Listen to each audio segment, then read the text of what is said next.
Lewis Fry Richardson had a dream in the 20th century that one day we would be able to quantify atmospheric processes and mathematically forecast the weather.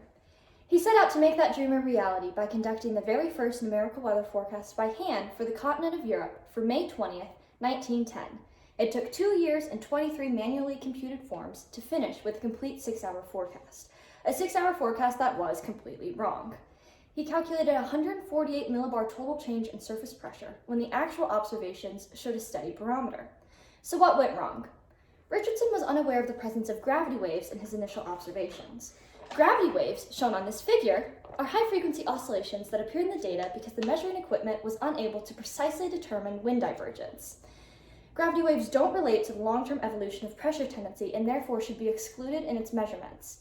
Richardson measured the slope of the gravity wave, shown in pink, instead of the average pressure change, which is shown in green. So he found the instantaneous change in pressure, which is not related to the mean change in pressure. So that was the problem. What's the solution?